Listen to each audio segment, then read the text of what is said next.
ಬೆಂಗಳೂರಿನಲ್ಲಿರುವಂಥ ಗುಂಡಿಗಳ ಕತೆ ಫುಟ್ಪಾತ್ಗಳ ಕಥೆಯನ್ನು ಕೇಳಿಬಿಟ್ರೆ ನೀವು ಹೈರಾಣಕ್ಕೆ ಹೋಗ್ಬಿಡ್ತೀರಾ. ಅದನ್ನು ಸ್ಟೋರಿಗಿಂತ ಅದ್ರ ಜೊತೆಗೆ ಆಗಿರುವಂಥ ಘಟನೆಯನ್ನು ಹೇಳ್ತೀವಿ ನೋಡಿ. ಇಲ್ಲಿ ಶಾಲಾ ಮಕ್ಕಳಿದ್ದಂಥ ಸ್ಕೂಲ್ ವಾಹನ ಸಿಲ್ಕೊಂಡ್ಬಿಟ್ಟಿದೆ, ಅದರಲ್ಲಿ ಪರದಾಡುವಂಥ ಪರಿಸ್ಥಿತಿ. ಅದೃಷ್ಟವಶಾತ್ ಶಾಲಾ ಮಕ್ಕಳನ್ನು ಬಸ್ಸಿಂದ ತೆಗೆದಿದ್ದಾರೆ ಆಚೆಗೆ. ಬೆಂಗಳೂರಿನ ಪಣತ್ತೂರು ರಸ್ತೆಯಲ್ಲಿ ನಡೆದಿರುವಂತಹ ಘಟನೆ ಇದಾಗಿದೆ.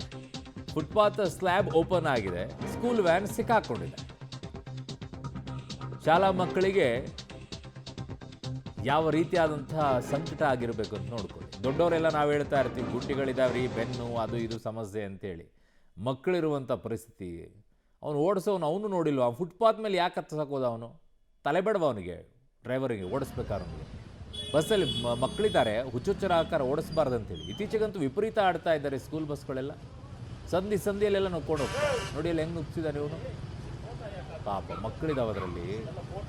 ಕನಿಷ್ಠ ಕಾಮನ್ ಸೆನ್ಸ್ ಬೇಡವಾ? ಎಷ್ಟು ಸ್ಲೋ ಆಗಿ ಹೋಗ್ಬೇಕು ಅಷ್ಟು ಸ್ಲೋ ಆಗಿ. ಒಂದು 5-10 ನಿಮಿಷ ತಡ ಆದರೂ ಚಿಂತೆ ಇಲ್ಲ, ಏನು ಆಗಲ್ಲ, ಪ್ರಪಂಚ ಏನು ಮುಳುಗೋಗಲ್ಲ. ಮಕ್ಕಳಿರ್ತಾರೆ, ಅವ್ರಿಗೆ ಭಯ ಆಗುತ್ತೆ. ಒಂದ್ಸಲ ಚಿಕ್ಕ ವಯಸ್ಸಲ್ಲಿ ಆ ಭಯ ಉಟ್ಕೊಳ್ತಂದ್ರೆ ಇನ್ನೊಂದ್ಸಲ ಗಾಡಿ ಹತ್ತಕ್ಕೆ ಹಿಂದೇಟ್ ಆಗ್ತಾವ. ತಲೆ ಬೇಡ ಗಾಡಿ ಓಡಿಸೋರಿಗೆ. ಸೈಡಲ್ಲಿ ಎಡ್ಜಲ್ಲಿ ಹೋಗೋದಂತೆ, ಅಲ್ಲಿ ಯಾವ್ದೋ ಸಂದಿಯಲ್ಲಿ ನುಗ್ಸ್ಕೊಂಡು ಹೋಗೋದಂತೆ. ಇತ್ತೀಚೆಗಂತೂ ನೋಡ್ತೀನಿ ರೀ, ವಿಪರೀತವಾಗಿ ಹೆಂಗೆ ಬೇಕಂದ್ರೆ ಸಂದಿಯಲ್ಲಿ ನುಗ್ಸ್ಕೊಂಡು ಹೋಗ್ತಾರೆ. ಪಾಪ ಮಕ್ಕಳು ಇರ್ತಾರೆ ಅದ್ರಲ್ಲಿ ವ್ಯಾನಲ್ಲಿ.